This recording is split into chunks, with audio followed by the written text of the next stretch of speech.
guys, it's Brooke with SupertutorTV, and today we're going to go over 10 ways that you can get a perfect score on the ACT.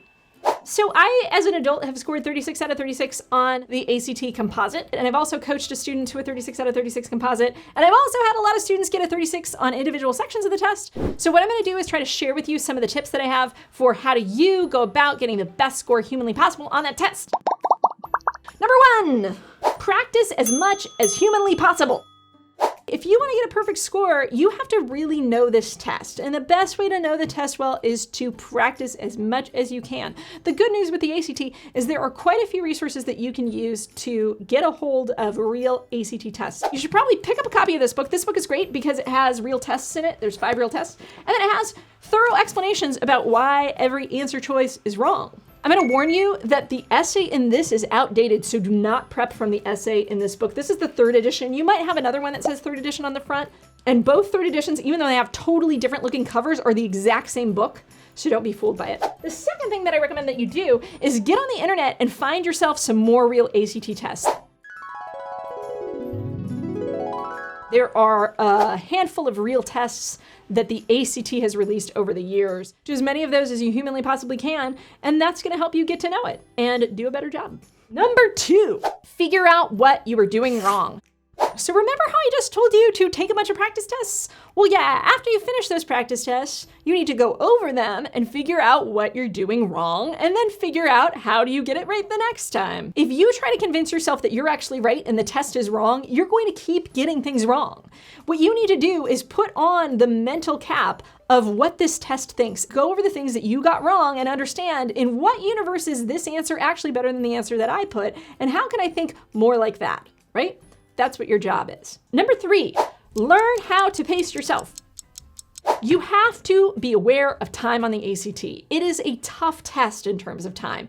And more than the SAT for sure, you may think, oh, this feels so easy, but then you run out of time. You are not alone. So in order to figure out how to pace yourself, there's a few things you can do. 1, I recommend, if you haven't already checked it out, you should check out my video on speed reading because I will talk to you about how to read faster. That's gonna help you improve your speed and learn to be a little bit more strategic on the reading section in particular. The next tip that I have, and I've already said this in my number 1 tip for the science section, is do not read the passages up front in the science. That will definitely slow you down. And then the other place that you need to pace yourself as well is in the English section. Most people don't run out of time in the English section, but what can happen is they'll make mistakes and then they have 13 minutes left at the end. You know what that is? Bad pacing. So long as you're not getting a perfect score on something in the English section, you should slow down until you've used up almost all the time that you have. So all that comes down to pacing. It's tough on the ACT, and your best ally is practice. Number 4, know when to slow think and know when to fast think. So this dovetails a little bit on the idea of pacing yourself. There's this guy named Daniel Kahneman who wrote this book called Thinking Fast and Slow. He comes up with this theory of our minds that says that the way that we think as human beings is that we have slow thinking and we have fast thinking. And fast thinking is essentially that part of our minds that's always on overdrive, moving as quickly as we can. And that fast thinking is when I say peanut butter and you say jelly, right? That's the part of our brain that's filling in the blanks for us. So here's the problem with that part of the brain.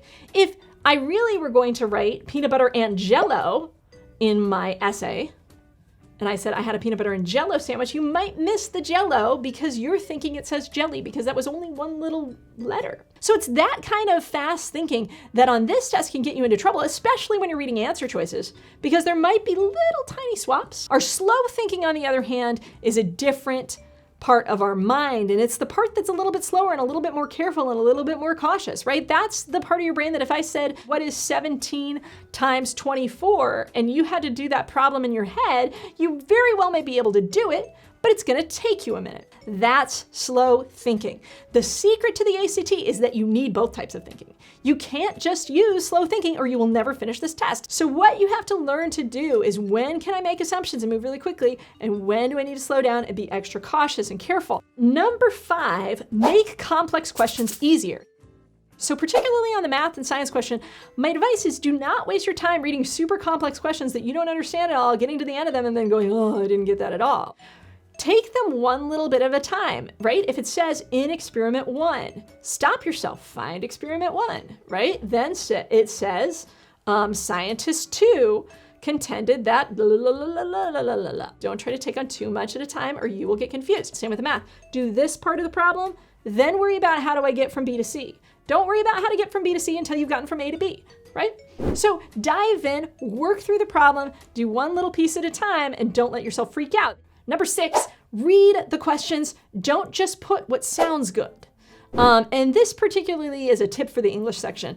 There are a bunch of questions with question stems in the English section. And what I find with students who are maybe getting a 32, 33, maybe they're getting a 30, is that oftentimes what they're missing are these questions that have stems because they're in grammar mode and they're just picking the thing that they think is the best, that they think has the best grammar, that they think is the most concise. Now, if there is no question stem, yes, you should be picking what sounds the best or works the best according to grammar rules. But when you have a question stem, you have to pay attention to what the question is actually asking, okay? Don't just pick what sounds good.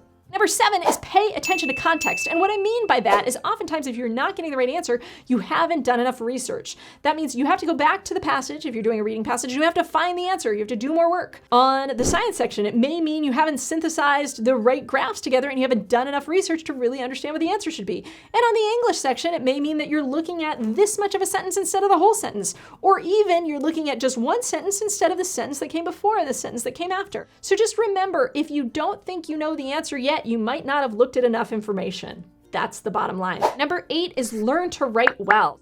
So the new essay on the ACT is a bit of a doozy. The essay has become incredibly harder than it used to be. It has these 3 perspectives. You have to incorporate your own perspective in accordance with these 3 perspectives, and it's a very complex task. And I don't have time in this video to tell you how to become a great writer, but I can tell you one place to start is The Elements of Style by Strunk and White. It is free on the Kindle. It's a good classic, and there are other books out there too that you can read, but you just need to really improve your writing because it's tough. Number 9, if you want to get a perfect score, don't guess. Guessing is the biggest enemy of perfection. The probability of you guessing right multiple times is very low. If you're trying for a perfect score, you have to get to the point that you are 99% sure that your answer is right on 99% of the questions that you're doing. And if you don't have that feeling, I encourage you to first slow down and try to get everything right. Try to get a 36 out of a 36 on a practice exam, and then try to speed yourself up. You need to, what I call, raise your bar. I have some students who are so in the habit of just moving on that they don't fight for an answer choice. And sometimes you have to fight for an answer choice. There will be 2 to 5 questions on any given ACT that I might get wrong if I don't press more into the question, if I don't look at more context, if I don't dig deeper, if I don't force myself to get it right. And that's what you have to do. You have to raise your standards and raise your bar and not settle for guessing. Number 10 is you need to brush up on your content. Basically what this is about is if you are lacking in anything content-wise that you need to know for the ACT, you need to figure that out. That could mean in the English section, grammar. You have to know every grammar rule and how to apply it vigorously, and you've got to be wicked good at grammar. In the reading section, you need to be able to comprehend passages. You need to be able to pay attention to the passages and not fall asleep halfway through. Hopefully your school has helped you with that. If not, or if you feel behind, then you need to do a little bit of homework or become a better reader. Same thing goes for vocabulary. I don't typically have a lot of top students who struggle with vocabulary on this particular test, but if you're a foreign speaker or you weren't born in the USA, you might have a little bit more trouble. I've got a great video on mnemonics if you've got to work on your vocabulary. There's also some good books that you can get to improve your vocabulary. For the math section, you have to know most basic math concepts through pre-calculus, and you have to know a little bit of probability and statistics, a little bit of combination, permutation kind of stuff, but not very much. The science section, I think, is really the only section that learning necessary content becomes difficult. Science is so broad, it's really hard to study for that. And the truth is, you will need outside information for 1 to 3 questions on the science section, but I can't predict and you can't predict what those 3 questions are going to be. But you should know some basics, and if you do enough practice tests, you're going to run into those. So I hope that was helpful.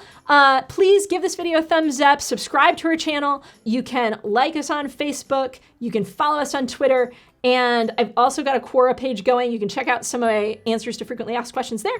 And I will see you all next time on SupertutorTV. Thanks for watching.